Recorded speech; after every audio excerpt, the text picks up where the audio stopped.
And welcome back to Hannity. So as the chaos on our southern border rages out of control, while our esteemed House Minority Leader Nancy Pelosi appeared on MSNBC yesterday and made a startling comparison between unaccompanied illegal children and Jesus. Take a look. In Washington, I see an embrace of the idea that this is a humanitarian crisis by people who are not politicizing the issue.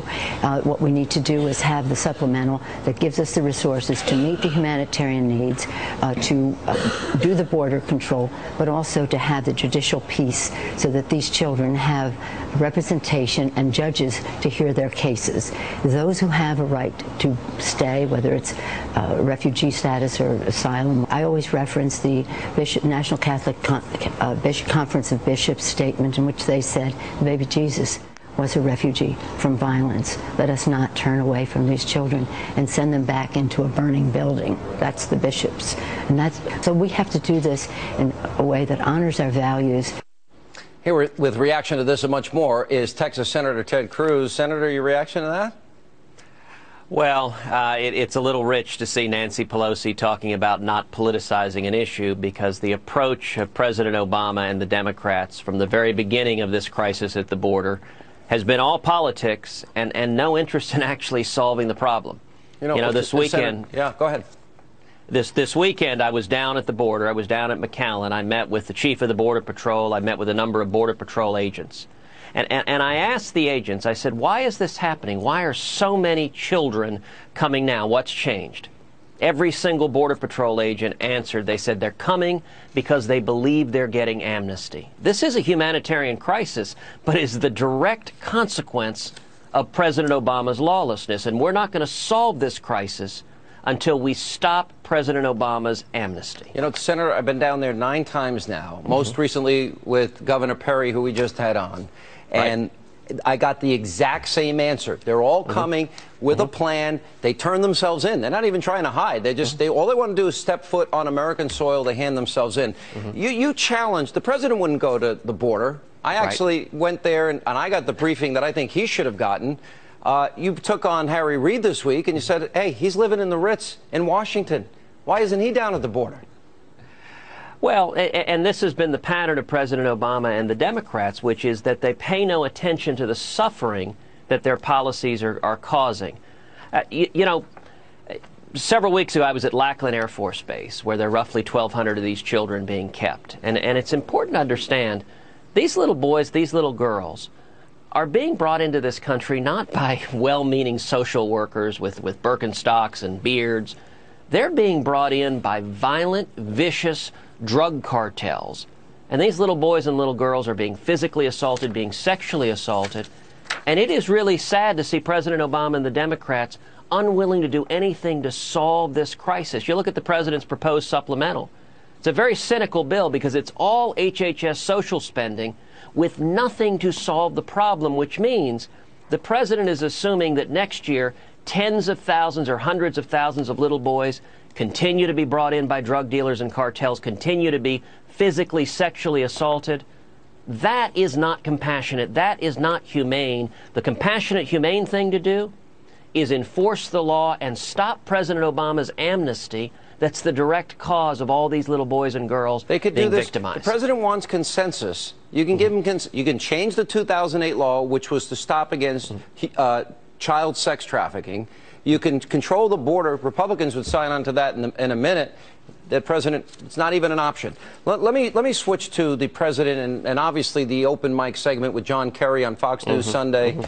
This is not a pinpoint strike, etc. And he's outraged. I've got some video that I want to show you. I'll explain to you what it is in case your monitor doesn't put it up. You got Hamas masked militants inside these sophisticated tunnels that they built. You can see they've got cement reinforcement there. You got various Hamas armed wing gunmen inside the tunnel. Militants putting lights on their heads. They're wearing green uniforms, masks inside the tunnel. And you can see the weapons walking inside the tunnel. They've got them. They have, you know, literally various of Hamas militants in there. Obviously, this is how they kidnapped those 3 boys. This is how they launch a lot of their attacks on Israel. Why isn't the United States saying, 1,600 rockets, we're with you, we support you, you have the right to defend yourself?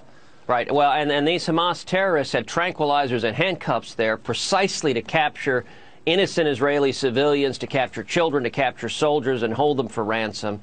Israel is defending herself against vicious terrorists who are trying to murder innocent civilians. As Prime Minister Netanyahu put it very effectively a couple of weeks ago, in Israel, they use missile defense to protect their civilians. Hamas is using their civilians to protect their missiles, which is a war crime. And you ask, why aren't we doing this, Sean? The reason is sad, it's tragic. But the Obama administration is the most anti-Israel administration this government has ever had.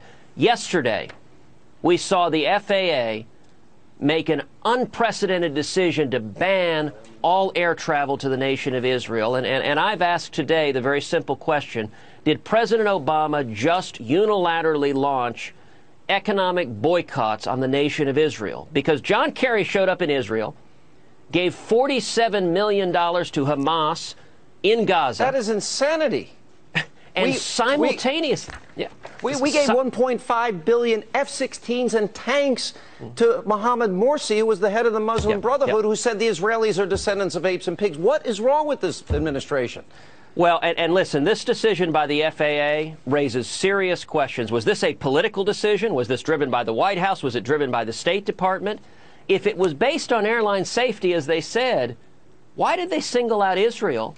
Why not ban travel to Pakistan or Yemen or Ukraine, where a commercial airliner was just shot down, but instead they targeted Israel, and the timing couldn't have been worse. At the exact moment Kerry was there trying to strong-arm Israel into stopping their efforts to shut down Hamas's rockets and tunnels. You said that you believed that they were trying to blackmail Israel by cutting, which I agree with, but which is because they're cutting Israel off from the rest of the world at a very important time. You're right. The State Department, you have a spokesman responded to you, and I want to play it and give you a chance to respond.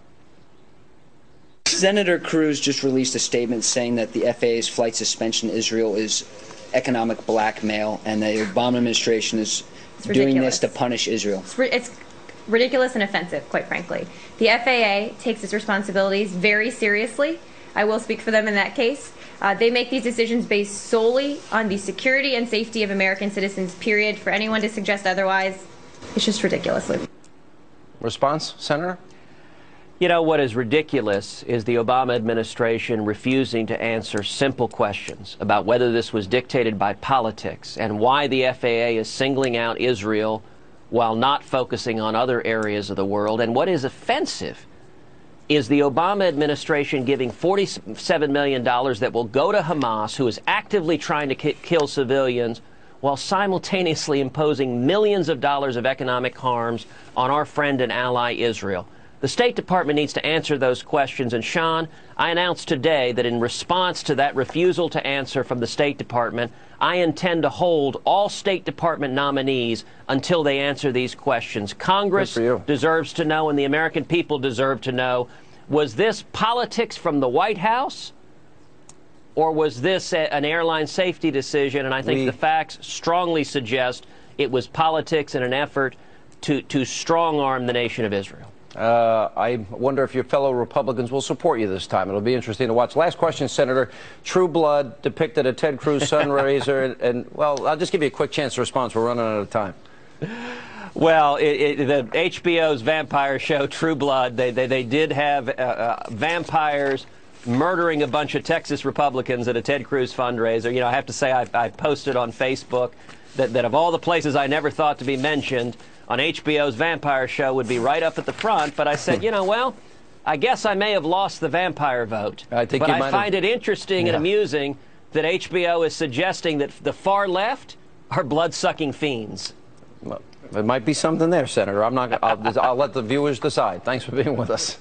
Thank you, Sean.